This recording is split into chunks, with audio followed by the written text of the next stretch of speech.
Okay, good day, class. Good day, everybody. Now, in today's class, we are going into our second topic in stochastic process, being random walks. Okay, so quickly, we are going to start with random walks.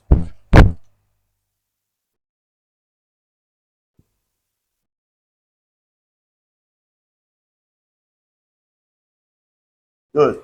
Now, the first thing is this. Let's do a quick reminder. You will remember that we said based on properties, unique properties or peculiar properties of different stochastic processes, you would end up having a variety of them, right?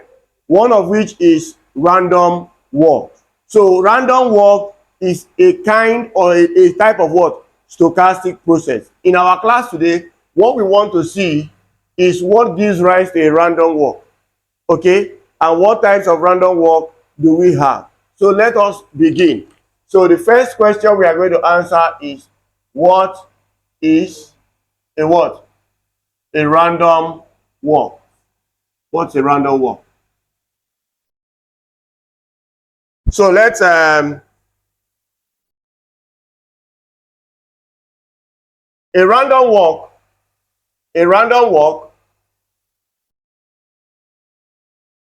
this is a stochastic process. It's a stochastic process that is used to describe the motion of a particle or object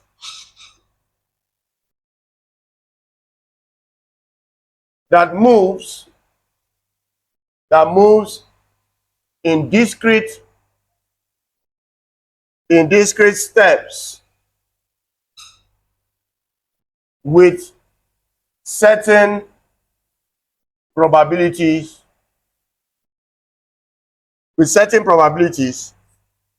from a point, say x equals a, to another point,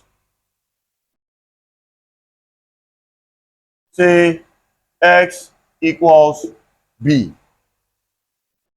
Okay? Now, out of in our last class, we mentioned several types of stochastic processes. We mentioned random walks as a stochastic process. Is it not so? I remember mentioning branching process as a stochastic process. The Bernoulli process was on that one. Which other one do you remember? The Poisson process. We mentioned that one also. Which other one? The Gaussian process, the Brownian motion process. So we mentioned a variety of them. And we said earlier on that different mathematical properties peculiar to these kind of processes give rise to them. Is it not so? So we are starting with the first stochastic process, which is the second topic in our discussion of this in our discussions in this course called stochastic process. So the first question we are trying to answer here is what a random walk is. And we are saying that a random walk is what? A stochastic process. You see it? But the question is, to start with, is it proper to stop our definition of what is called a random walk at this point? The answer is a big no. And why is that so? It is because if we stop our definition of a random walk at this point, it will mean random walk is the only stochastic process. You get me? So, but the question is, are random walks the only stochastic processes? No, they are not. So we cannot stop this definition at what? This point. We have to tell what kind of stochastic process it is. You see? So it is a stochastic process that is used to describe what? The motion of a particle. Now, how does it describe the motion of a particle is what makes random walk a stochastic process unique. It not only studies or describes the motion of a particle. How does it do it? It studies the motion of a particle that moves in what? Discrete steps. with certain assigned probabilities from what is called a starting point, say x equals a, to a what? To a final point or another point, say x equals what? B. Just like something like this. So you have x equals a and x equals b. But the movement we are trying to describe is not one that has a particle which, let's say you are the object of the particle. It is not one that moves straight from this point to this point. No.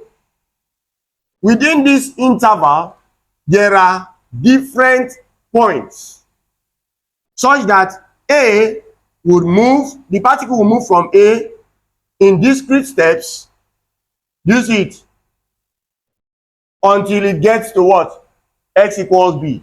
Now, it can move, this could be unit step. Let's say this is A is 0, this is 1, 2, 3, 4, 5, 6, and then our B is 7. Let's assume. Now, please take note, these values are discrete. Is it not so? These are discrete values. So in a random walk, a particle moves in discrete steps from a point, say x equals A, and progressively moves to what? A point x equals what? B. Is it not so? But you would come to realize, as we will discuss and write down very soon, that even as it is a random walk, the movement of that particle in discrete steps can be done in various ways, amounting to different types of what? Random walk. Now, if a particle moves in discrete steps, one unit step per motion, that is, it moves from here to here, 1 unit. From here to here, 1 unit. From here to here, 1 unit. It keeps moving 1 unit until it gets to this destination. It will amount to a type of random walk. If it moves 2 steps, 2 units, it will also amount to a different type of what? Random walk. So please take note that this kind of motion described for a particle that moves in discrete steps with certain assigned probabilities is what we call what? A random walk. Okay, so please let's take the next. I hope everybody got that definition. Now, another thing that is very important in this definition is the fact that the particle in question or the object in question does not just move. It doesn't just move. For every movement it does, it moves from one point to another using an assigned probability. So the probability of moving from point x equals A to the next point may be with the probability 1/2. The movement from that point it is now to another point has to come with an assigned probability. It will move with a probability of 1/3 to the next step. You get me? So at every step it takes, there is what? An assigned probability. So that motion is not just a motion that takes place absent a probability value. It moves with what? An assigned probability value. Now, paragraph. Consider a particle. Consider a particle starting at a point. Consider a particle starting at a point x equals 0 on the x-axis at a time t equals 0, and at each point, or at each subsequent time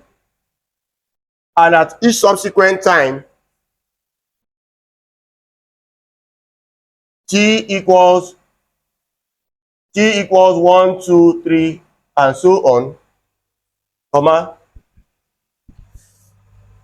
it moves 1 unit distance.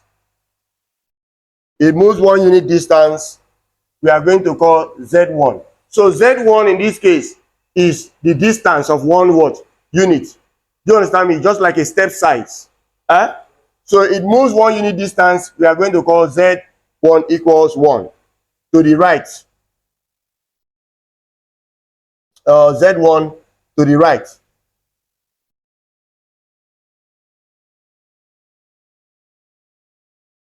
That is Z1 will be equal to plus 1 since it is moving to the right.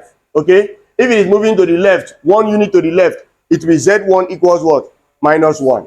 Good. So, with a probability value P, with a probability P, small p, or it moves 1 unit distance, or it moves 1 unit distance Z1 to the left,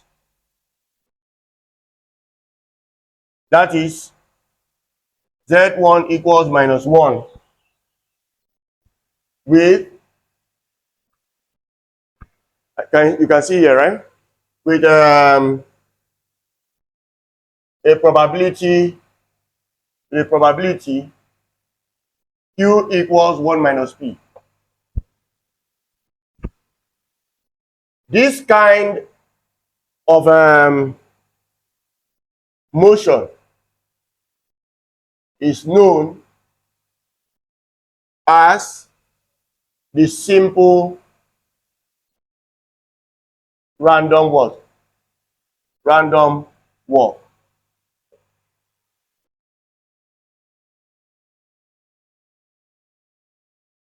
It is called simple. It is called simple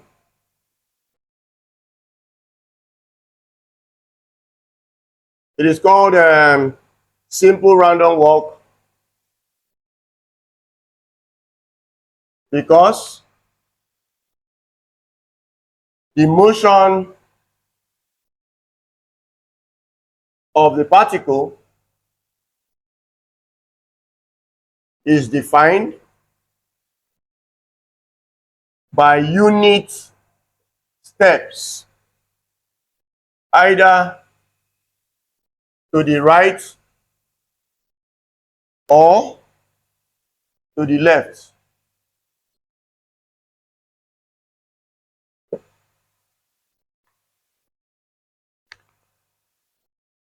In other words,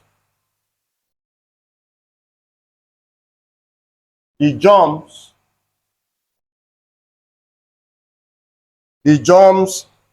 take only the values plus or minus 1. Now, so notice again that now that we know that a random walk is a stochastic process that describes the motion of a particle that moves in what? In discrete steps with certain probabilities from a starting point, say x equals a, to a final point, say x equals b. We are saying that if you now consider in particular, there is a specific kind of random walk we will be discussing, and that random walk is called what, everybody? Simple random walk. So what happens in a, I mentioned something about the discrete steps. The discrete steps could be the particle starting from a point x equals a and moving what? 2 units at each point. Look at it this way. Look at this. If you look at these tiles on the floor, I can start from here, and if I'm taking unit steps, it could be just moving from one box of the tile to the next box, to the next box. I'm taking unit steps. You get me? But if I start from here and I move 2 boxes from where I'm standing, I'll be taking 2 units per movement until I get to the destination. Is it not so? Now, different types of discrete movements could be exhibited by that particle. The particle can move 2 units, it can move 3 units, it can move 4 units, and so on. You get what I'm saying? But we are saying that if in a random walk, this discrete movement of the particle or object with certain probabilities is done in such a way that it only at every point in time, in moving from the starting point to the destination, one step, it only moves 1 unit.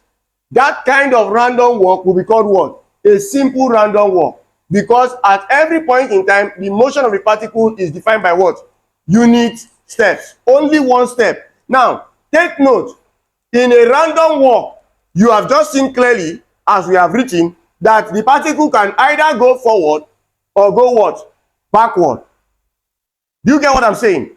The particle can move what? Forward or what? Backward in a general random walk. But if in particular you are talking about a simple random walk, in a simple random walk, the particle can also do what? Go forward or backward. But the condition is it goes forward or backward with certain probabilities in what? In unit steps. Now, please take note of one thing. What we call P or Q is our choice. So I hope you understand me. Let me explain what that means. Now, look at it. If you say forward is success, automatically moving backward will be what? Failure. You get what I'm saying? Now, we can also decide to call our forward movement a failure and our backward movement a success. So, if the particle is moving forward and our forward is a failure, then it means it will be moving forward with a probability of what? Q, small q, the probability of failure. And if it moves one step backward, it will be moving backward with a probability of what? 1 minus what? P, because P and Q are complementary what? Probabilities. Is it clear? They are complementary. So please take note of that. In this instance, we are looking at a forward movement as what? Success. And a backward movement as what? As failure. Do you understand what I'm saying? That in this particular instance. And for that reason, looking at it, we are saying that let each step, a step is also called a jump. If you don't want to call it a step, you call it what? A jump. So if a particle moves from here to this point, that movement is called a step size or a step. Or if you don't want to call it a step, you can call it what? A jump. So if it moves from x equals a and a is 0 to a point x equals 1, that movement from x equals 0 to x equals 1, which is a unit movement, is also a unit jump. Am I understood? Now, this kind of motion is known as a simple random walk. Of course, we've explained that. So it can move backward or forward, and these are the assigned probabilities. So take note, in the movement in a random walk, particles move with what? An assigned probability. Is it clear, everybody? Next point.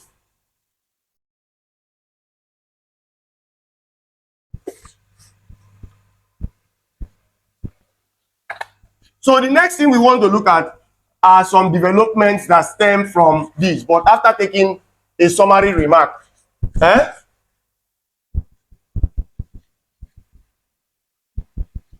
After taking a summary remark, let's see.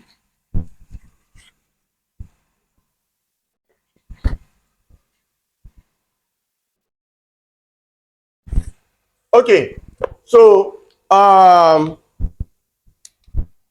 please write the simple random walk.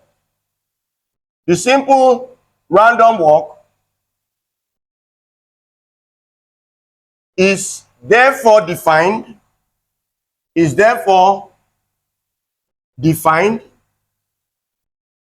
as a random process indexed by a discrete time parameter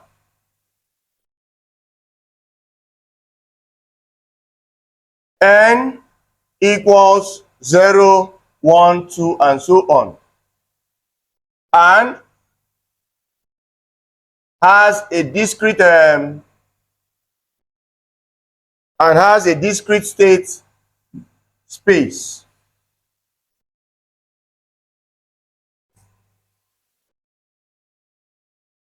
Because its possible values are 0, plus or minus 1, plus or minus 2, plus or minus 3, and so on. I believe that answers your question in particular, Kufre. You see? So, restricting it now, we now can be looking at it as one of the discrete time stochastic processes based on the index, based on the indexing values and based on what? The state space, it cannot be considered a discrete state space. You get me now? So you are actually you were actually in order. Now, moving away from the definition of that, let's now see certain developments. Please, you may write as a consequence of the statements prior, the statements made prior,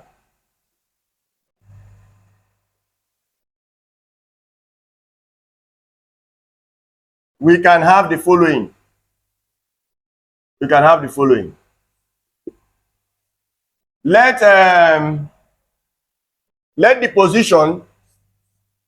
the position of the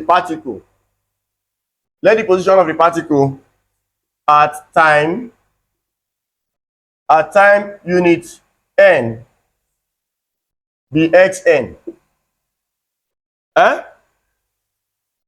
Please look up, everybody. Look up before you when you get to that point. Just see. Now look at x equals 0, right? We are saying that if in particular we consider a case that we are looking at simple random walk now. Now you want to move from a point x equals, let's just call this okay, let's call it 0, in which case our a is what? 0, to x equals what? B. Now pick an arbitrary point xn. Or our indexing set now is one that has values ranging from what? 0 to what? N.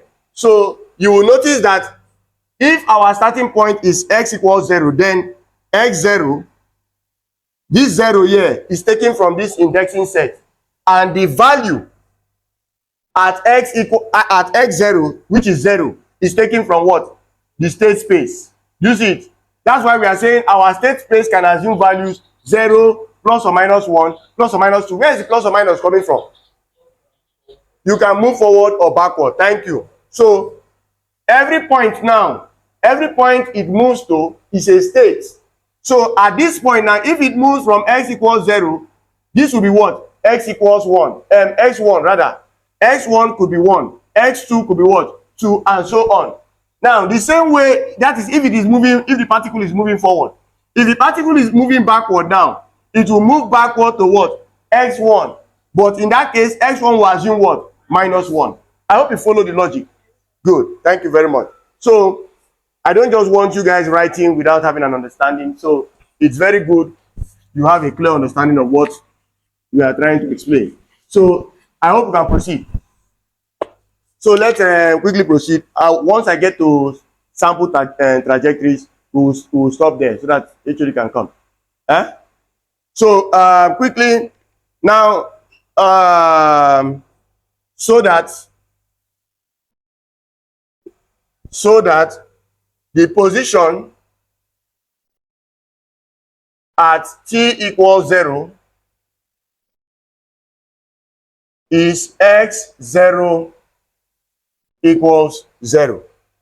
That is, xt, this t here will take values from what? It will take values from 0 to what? 0 to n. This t is the same as your n. I hope you know. It will take values from 0 to whatever. Am I understood? Now, if t, which is n, is 0, this will be x equals 0. So we are saying that this motion, let us consider one that starts from what? X equals 0 equals what? 0. Do you understand me? Now, then, what it means is that we can now boldly say that xn will be the value of t at the nth step. Is it not so? Now, before it gets to xn, it must have moved through x1, x2, x3, x4 to xn minus 1. Is it not so?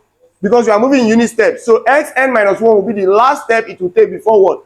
Xn. So what does that mean? It means that you will have x0 plus what? The step size. The first step size it will take to get to x1 will be what? That will be z1. So add z1 here. The next step size it will take to get to what? X3 will be what? Z2. And it will keep on going up to what? It will keep on up to what? Zn. I hope you understand. See, look at it this way. This is x equals 0, right?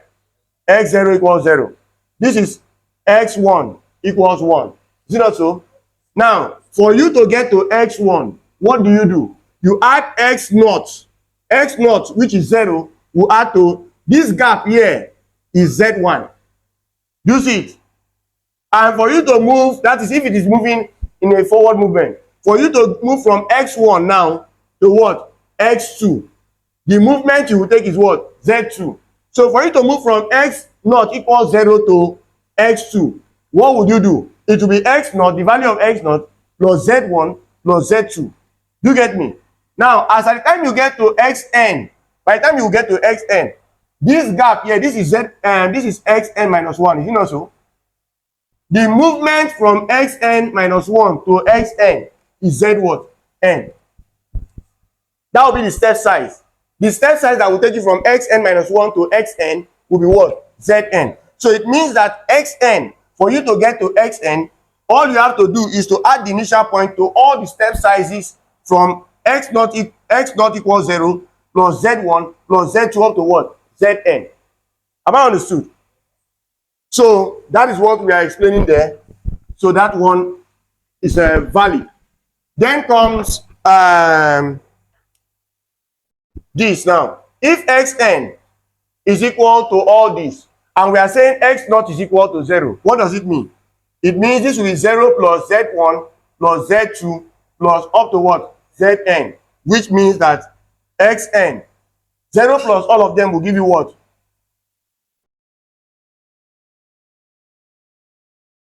Is it not so? Good. So that is valid. Now,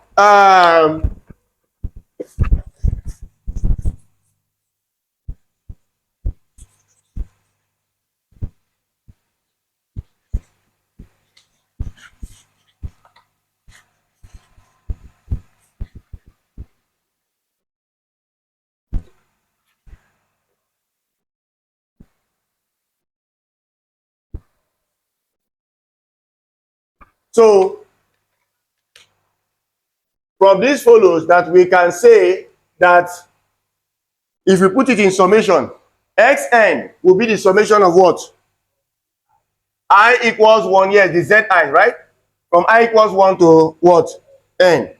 So we can now say in general, we have xn equals xn minus 1 plus zn.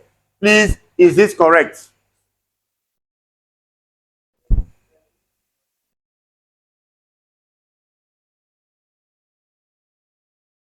Somebody give me a camera. Let me snap Anastasia's face. It looks so beautiful when you are confused. Look at it. See.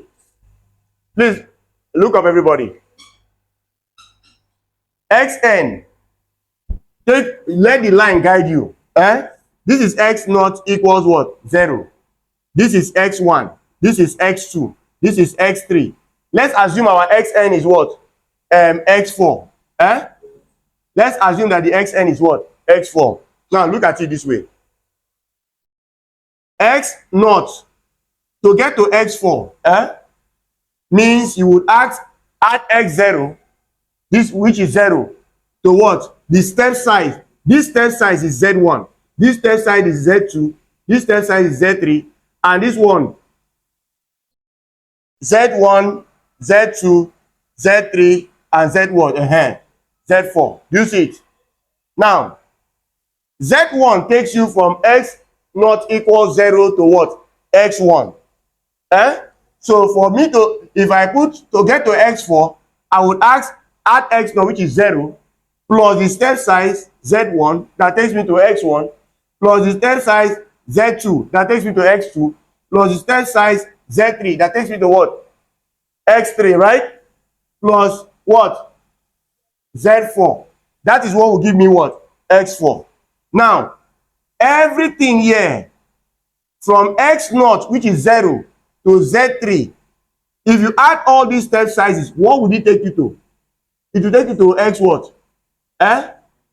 x3, is it not so? Which is the same as what?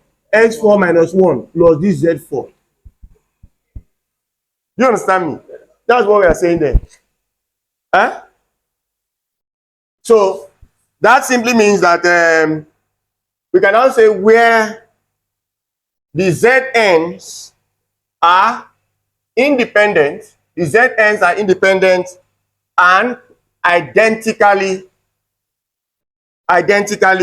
distributed with probability of Z1, which is equal to plus or minus 1, being P. That is true, right? Because in this instance, we are considering a forward, and you remember what I told you just not too long ago, that you can consider your forward movement to be a success or what? A failure. So don't say that a forward movement must necessarily be what? A success. No. My mic still on? My mic is still on. Good. Okay. Then and PZ1, which is equal to, okay, this is a minus 1 now, is equal to what? Q, which is 1 minus what? P. Now we would say here, the collection of random variables,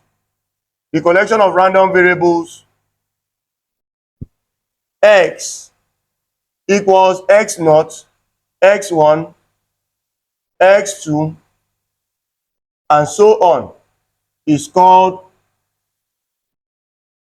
in this instance, a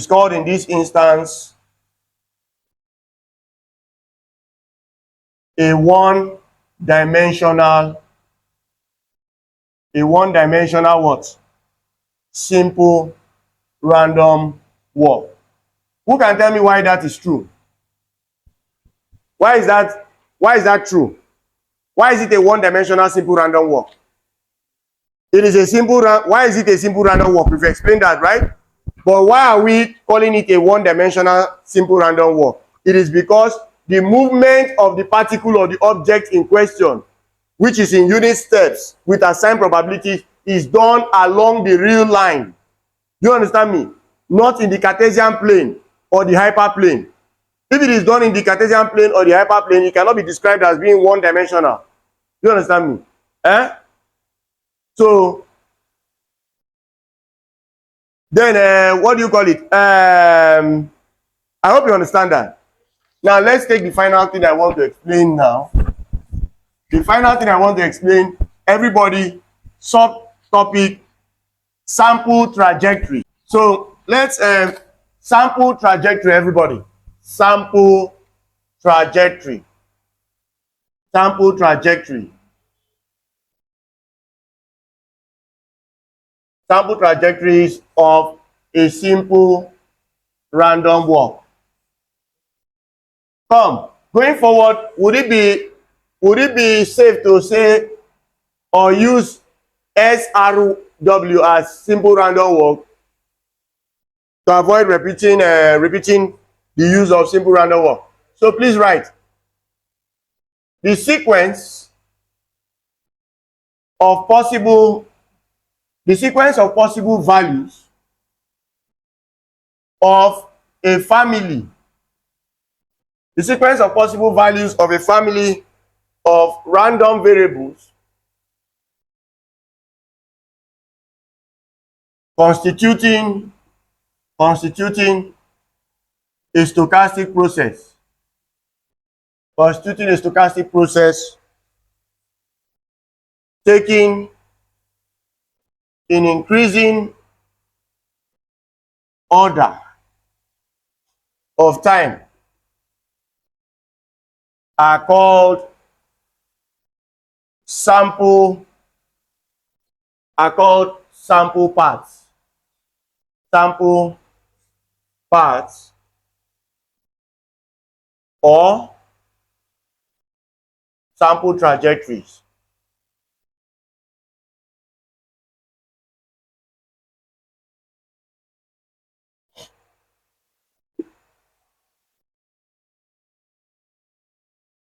So what we call A sample path or sample trajectory is what?